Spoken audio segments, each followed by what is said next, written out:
Turn your Bibles, if you would, please, to Matthew chapter 17. The title of this message this morning is The Best Advice Ever. Best advice ever. This isn't my advice, this is the advice of the Lord Jesus Christ. He actually gives some advice with his own words. I think that it would be pertinent for us to take heed to that advice. You know, here's some good advice. A friend sent this to us the other day. Said, you know, if you want everybody to like you, don't be a leader. Sell ice cream. It's true. Good advice. It's good advice. I mean, if you want to be loved by everybody, kind of like everybody loves Raymond, if you want to be loved by everybody, you cannot be a leader, because if you're going to be a leader, you're not going to make everybody happy. And go sell ice cream. Hallelujah. And then when they're done eating that ice cream, they're just going to love you. Hallelujah. That's good advice. A million different types of advices that we could get. But I want to look at the best advice. And many times, you know, beauty is in the eye of the beholder. And sometimes advice is in the heart of the beholder, or in the mind of the beholder. So I think this is maybe the best advice ever. You may not see it that way, but we're going to take a look at it anyway. Let's begin. Matthew chapter 17, and we're going to start with verse 24. Verse 24. Here again now we have the Lord with a specific incident with Peter. Okay? So let's read this quick story and see what we can get out of it. Matthew chapter 17, beginning with verse 24. And when they were come to Capernaum, they that received tribute money. Now, what that's in referencing is there's taxes that are due to help pay for the upkeep of the temple. This is a Jewish thing. This is not a Roman thing.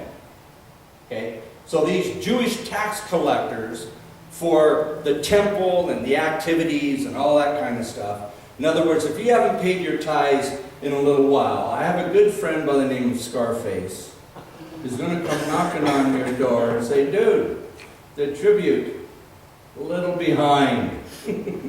No, not really. But that's what this is. So these tax collectors are coming to Peter and saying, dude, you have not paid your share of taxes, because we keep records. We have records. We keep account of who pays their money for the temple upkeep and who doesn't. And Peter, we notice here that, I don't know, for the last year or so, you've not paid your taxes. Okay? So it's time to divvy up, or the road dog is going to come knocking on your door. So he received tribute money, came to Peter and said, does not your master pay tribute? Now, they're accusing not just Peter, but the master, the Lord. They're going to try and trick these guys, because they haven't paid. See, Joseph, he's long since dead, so Joseph hasn't paid his taxes. And Jesus Christ, you know, they can't really see him on the list anywhere, so they're thinking he's getting away with murder, so to speak. Because you see, when God writes his signature, you can't see it unless you're in the spirit realm. See? And so when the Lord signed his name, Jesus Christ, the Messiah, you know, he signed it. Well, only certain people could see that signature if they were in the spirit. If they weren't in the spirit, it looks blank. So these tax collectors, obviously they're not in the spirit, so they're looking on there and they're not seeing. Peter hasn't paid. They can't see the Lord's name. They're getting away with murder, and it's time you pay up. It's not your master paid tribute. Verse 25. He saith, yes. Peter said, yeah, we do. I pay, he pays. I'm sure we've paid. I'm sure I can remember writing that check. You didn't get it? We didn't get it. I thought I wrote it. Let me go back and check my account. And so when Peter was coming to the house to look at his checkbook, Jesus prevented him. Now understand, folks, that this is all about hooking Peter once again. Getting a gaff hook into Peter. This isn't about tribute. This isn't about taxes. This is about the Lord Jesus Christ, once again, making himself relevant to Jesus Christ. Folks, let me encourage you. I would hope that you would, and I know most of you don't make New Year's resolutions. And I don't know if I'm going to preach on that the next couple of weeks before New Year's or not. I don't know. I think preaching to you about New Year's resolution is a waste of time, because you're weak and you're undisciplined and you never keep your New Year's resolutions. And that's what you tell me. You tell me that. So I don't know if I'm going to preach at you about that or not. But I think a good New Year's resolution would be this: Lord, make yourself this coming year more relevant and reveal yourself in me more than ever before. Yes. In some way, in some fashion, reveal yourself, that I might, as I go through life or go through this circumstance, that I know for a certain that, God, you are doing a work in my life. Yes. And that's what this was all about for Peter. It wasn't about taxes. It wasn't about tithing.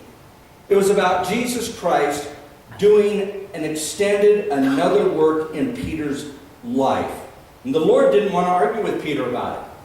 Hey, God, Road Dogg and Scarface approached me the other day and said, we haven't paid our taxes, so what's your plan on that? Okay, because I'm not anxious for them to come knocking on my door. See, so the Lord didn't even get to that conversation or to that debate or to that argument or conversation, because that's not what was important. So the Lord prevented him. Let's read it.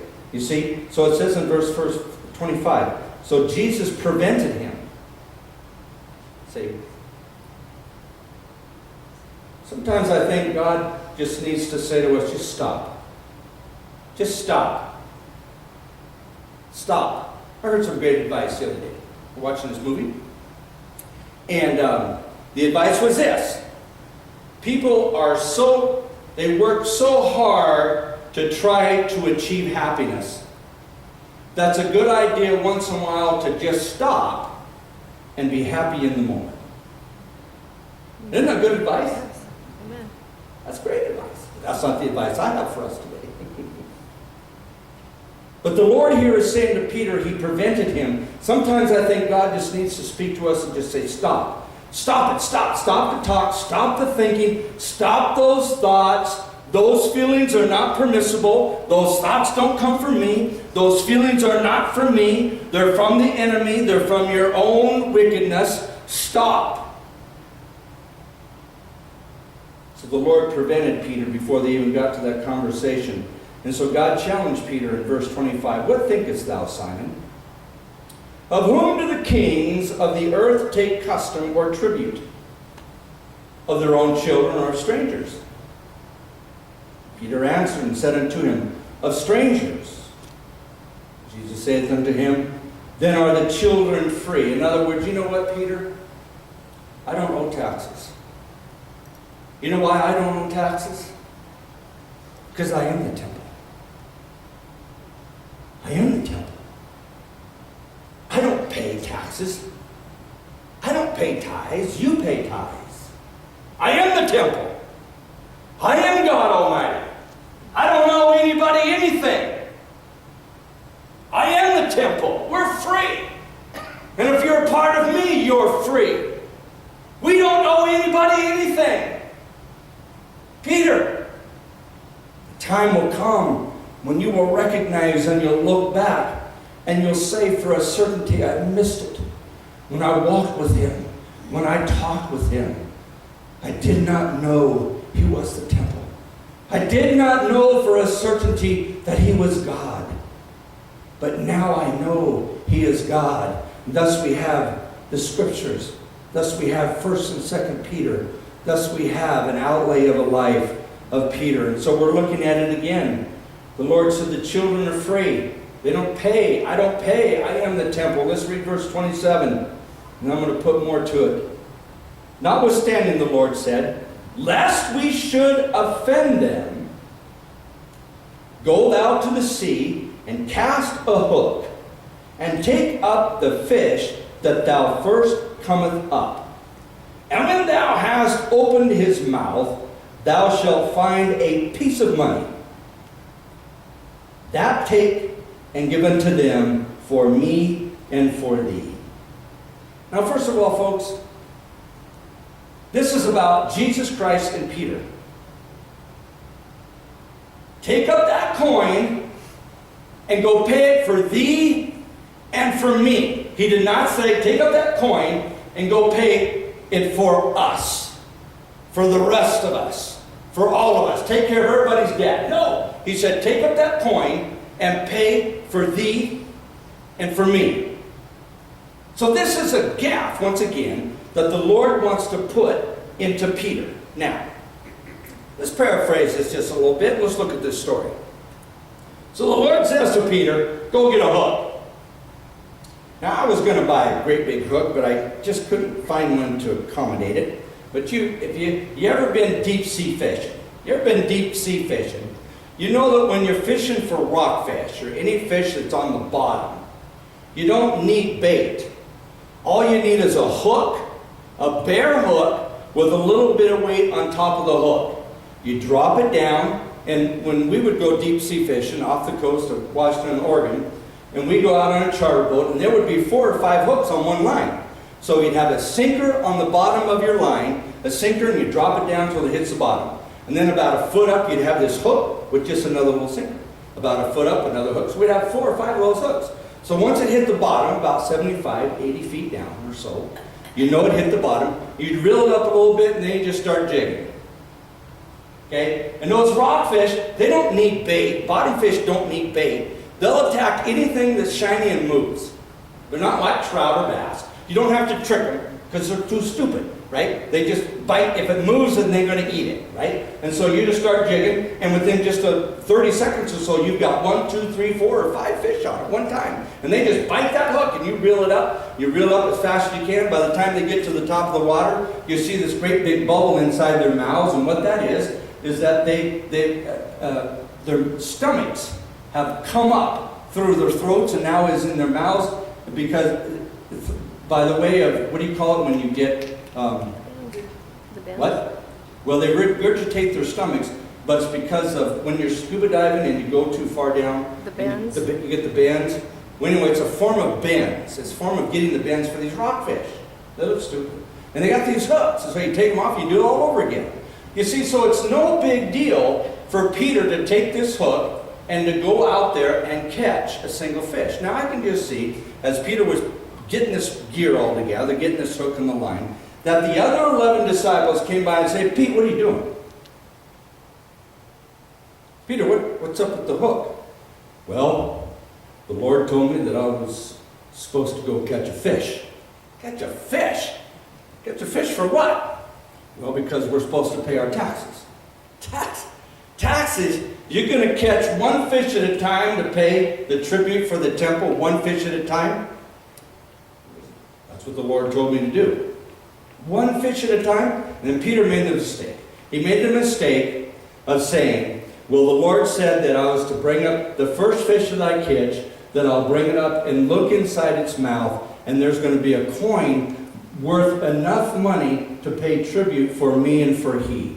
That 1 single coin. And the other 11 disciples, they begin to laugh. Seriously? Really? That's what's going to happen? And you're going to go do that? Now, folks, understand this. God specializes in this doesn't make sense. This doesn't make sense. Now let me give us, before I continue on with that, let me give us the best advice ever. When the Lord said in verse 27, notwithstanding, lest we should offend them, go thou to the sea. This is the best advice ever. This is the kind of trouble we don't need. You look at something that's coming, or you look at something that maybe you want to get involved in, and the best advice ever would be for a person to look at that and say, you know what? That's just trouble we don't want. That's just trouble we do not need. Now, Tommy, and for some of you young people and so forth, heed that advice, because you're going to be tempted. And if you can say to yourself, you know, I remember a pastor once preaching a message, and he said that I should look forward and look at this and perceive that there could be trouble. And I need to say to myself, you know what? There could be trouble. I think there's trouble there that I just don't need. And you'll keep yourself safe. See, that's what the Lord is saying, right? Notwithstanding that we offend them. I'm doing so many things right now that they want to kill me. The last thing I need is to offend them by not paying the taxes and try to explain to them that I'm God. I mean, that's just trouble right now I don't need.